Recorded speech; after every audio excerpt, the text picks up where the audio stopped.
Jean McConville was an ordinary woman living in Belfast in Northern Ireland in 1972. As a widower with 10 children, most of her time was spent caring for them, until one day she was abducted and never seen again. Her children spent decades trying to uncover the truth, until it became apparent that she had been killed by the Provisional Irish Republican Army. Allegedly, McConville was an informer, passing information to the British Army, and therefore a traitor to the cause, as the Provisionals dubbed it. Fast forward to the 21st century and her body has still not been found. After her death, the McConville children were split up and sent to various youth institutions across Northern Ireland, with their world completely flipped on its head. McConville had been born a Protestant but converted to Catholicism after marrying her husband. But tragically, her story was not out of place in Northern Ireland in the 1970s, nor the 1980s or even the 1990s. When, or indeed if, you even think of the Troubles, you might imagine a conflict between Catholics and Protestants, with a few car bombs and pictures of men in balaclavas waving flags. But the Troubles was so much more deadly than this simple depiction. Like other interstate conflicts, its violence was cyclical, scarring generations of people and creating wounds that would never truly heal. Nearly everyone knew someone that had been killed or injured. And neither was this a war in some faraway land, but right in the centre of the British Isles. In the end, it took over 30 years to solve the conflict, with over 50,000 casualties. Yes, 50,000. The same amount of casualties that Nazi Germany suffered during the invasion of Poland. Some argue that the Troubles never truly ended, and others can't even agree on when it began exactly. So, what were the Troubles? Why did they happen, and ultimately what stopped the conflict? This video will be just one in a series where I try to answer those questions, right from its outbreak to the moment the violence arguably ended in the 2000s.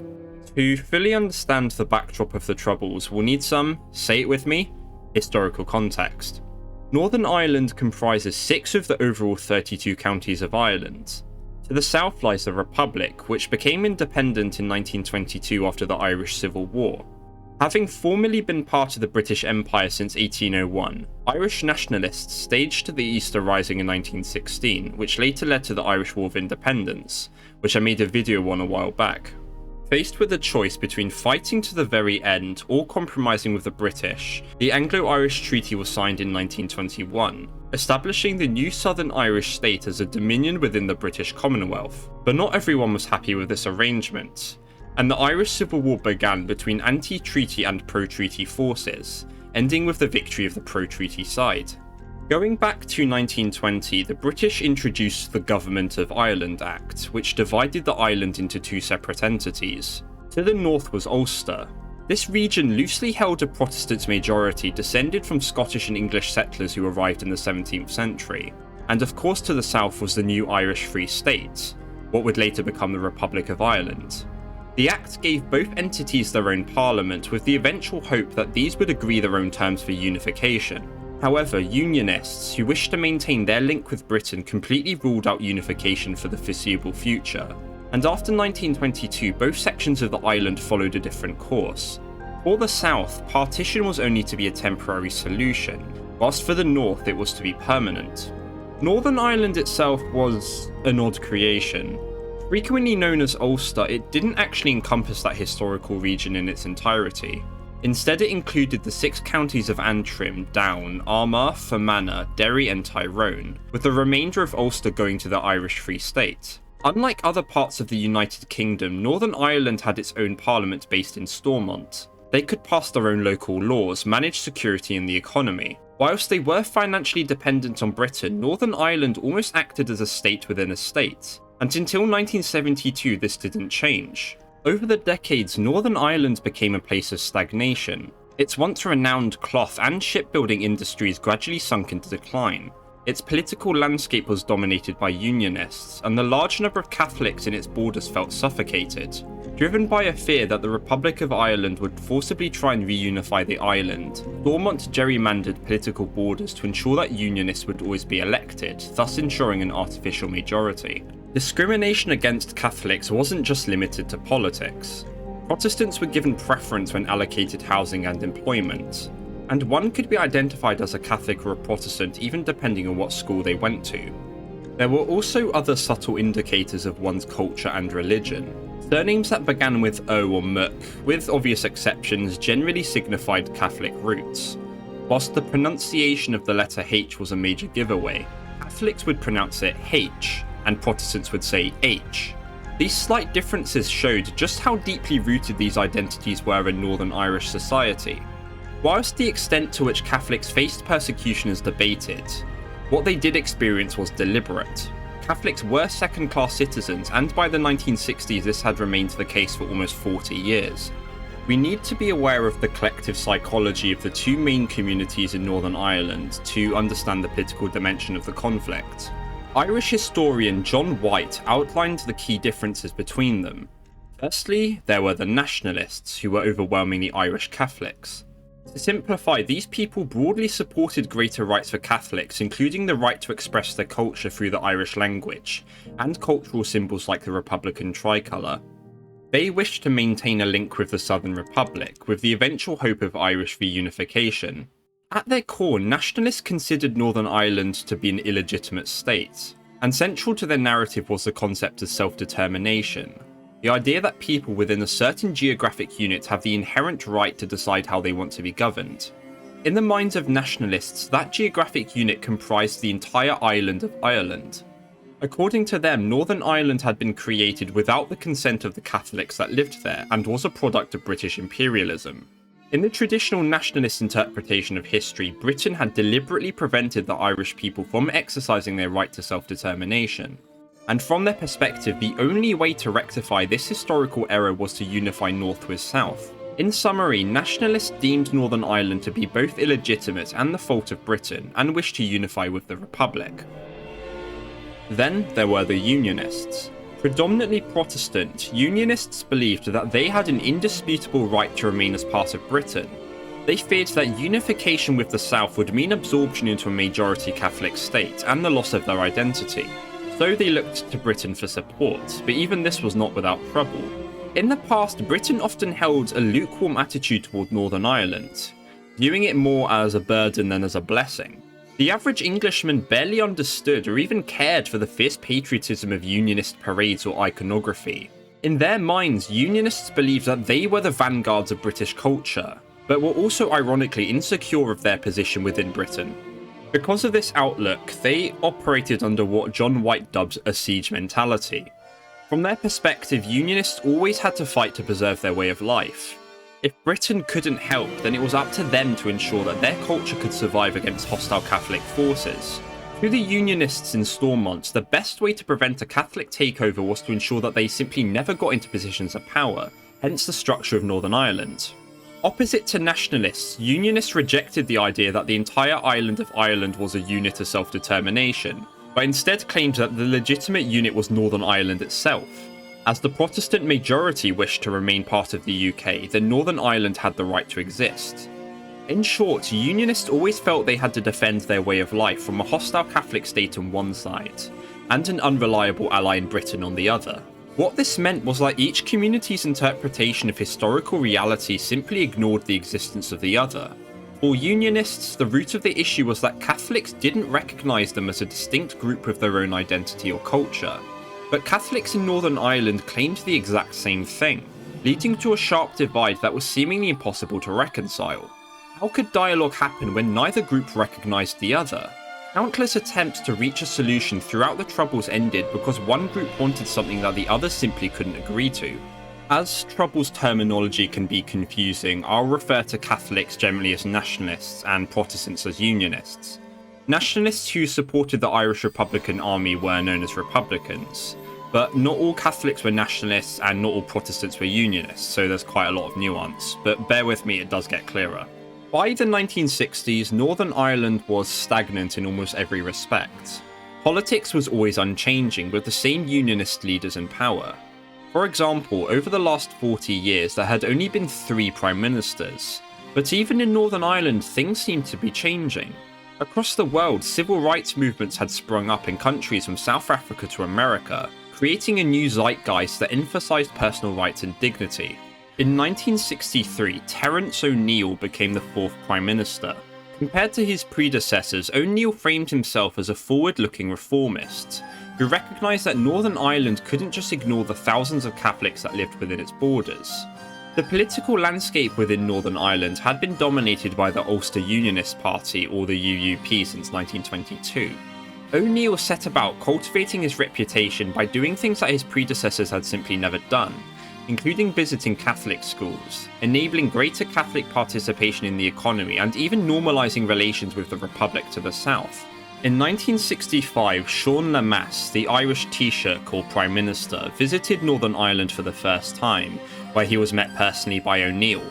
To Nationalists, this was an unprecedented moment and signified a new era of relations with the South. But to hardline Unionists, it was terrifying. They believed that any action by the South regarding the North was done to advance the prospect of Irish unity. As the 1960s progressed, a new generation of nationalists who had grown up in the stifling environment of Northern Ireland were tired of it, and protests for greater rights gained traction. By 1968, the Northern Ireland Civil Rights Association, also known as NICRA, was set up to coordinate protests across the province. Amongst the leaders of this new movement were people that would become vital figures during the Troubles. First, there was John Hume, who had become the face of peaceful nationalism in Northern Ireland. Compared to fringe radical Republicans, Hume believed that unification could only happen through the consent of the Northern Protestant majority. Then there was Bernadette Devlin, a young Catholic woman who made her name as a fierce defender of civil rights, and as an eventual Member of Parliament. Seeing the successes of the American civil rights movement, nationalists realised that they didn't have to live under a stagnant regime, and soon NICRA made their demands. First, they wanted to repeal the Special Powers Act, which empowered Stormont to quell unrest. Secondly, they wanted electoral boundaries redrawn. And thirdly, to allow every Catholic the right to vote. Northern Ireland used a form of voting different from the rest of Britain. Instead of one vote per person, it was one per household. One Catholic family meant one vote. Given that nationalists had been discriminated in housing, combined with gerrymandered boundaries, this meant that voting was simply unfair. By 1968, O'Neill's reforms had fallen short of addressing the root of the issue. The problem with Northern Ireland was that its system was simply irreformable. By its very nature, Stormont was undemocratic as it ensured an artificial unionist majority. Changing it in any meaningful way entailed essentially creating a whole new political system, something which the ruling unionist classes wouldn't tolerate under any circumstances. O'Neill himself was faced with a very difficult position. On one hand, he couldn't simply concede to NICRA's demands and risk hardline unionist backlash, but neither could he ignore the biggest civil rights movement in British history. And as if that wasn't enough, O'Neill faced additional pressure from within Britain itself, including from Harold Wilson, who was then Labour Prime Minister.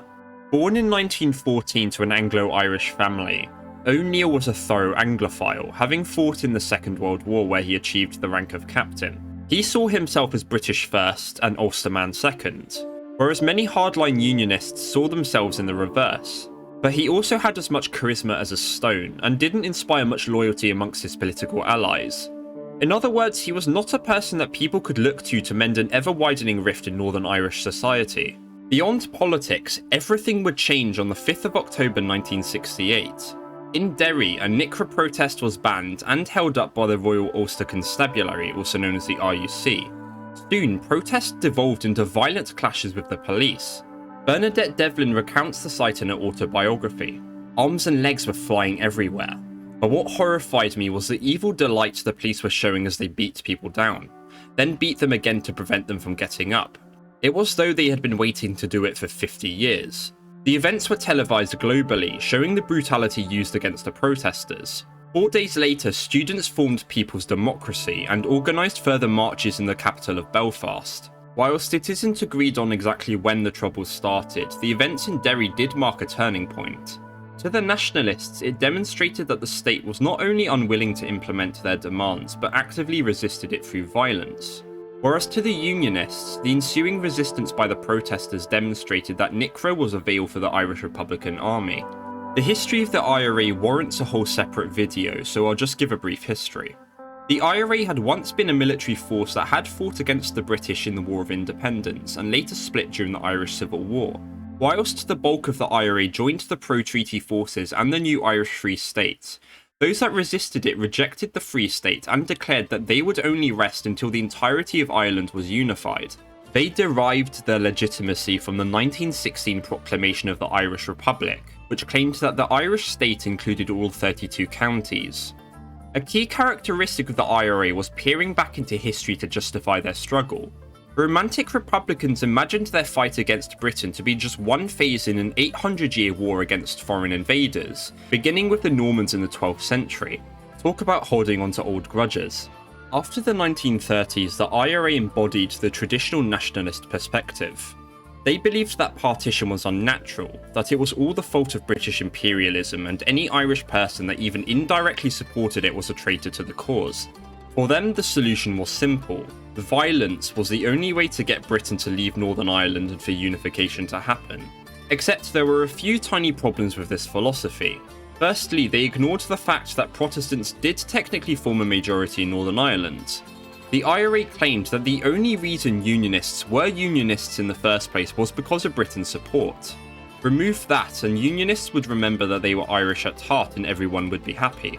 Secondly, the IRA had always used violence and it hadn't worked for the past 40 years.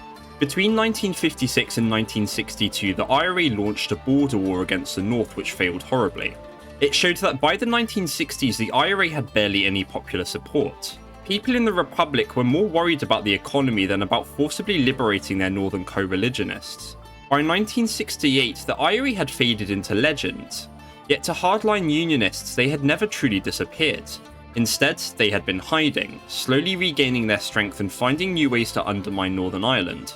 As ever with the Troubles, the truth was always somewhere in the middle. The IRA was moribund by the late 1960s, but it was still active in the Republic. Its leaders, including Cathal Golding and Ruaidhrí Ó Brádaig, discussed ways of using the NICRA movement to spread support for armed republicanism, and it's still debated whether IRA agitators were planted in protest marches. But the fact remains that before the Troubles began, the IRA was in no position to endanger Northern Ireland. Only once the violence had reached a point of no return did the shadow of terrorism begin to cast itself over the North, with horrific consequences. If you managed to make it this far, thank you so much for sticking around. This is by far my most ambitious project on this channel so far. I've just finished my final year at university, which I spent the bulk of studying the Troubles. I've lost count of the amount of books and primary sources I've trawled through. The Troubles is something that isn't really thought of even in Britain. Most people think of Northern Ireland as some random part of the UK where Catholics and Protestants killed each other at one point. But it's so much more than that. The Troubles was a protracted conflict that tore through entire generations. You could use any adjective to describe it. It was an ethno-sectarian conflict. But at the same time, a clash of historical narratives. A war of ideology and politics and economics. Give that description to anyone and they'd assume you were talking about a conflict beyond the borders of Europe. Except the thing is that the Troubles happened in the heart of the British Isles. Even after yapping for God knows how many minutes, I still feel like I've barely scratched the surface. Irish history itself is incredibly complicated. This video could be double, triple the length and still not do enough justice to the Troubles. So for that purpose, this is just one video in a long series I'm planning, covering the entire conflict from start to finish, and I hope you'll be there for the ride. With that, thank you again for watching. Leave a like and subscribe so you don't miss out. I've also got a Patreon link in the description if you're interested in donating. As usual, I'm Irvik, stay safe, and I'll see you in the next one.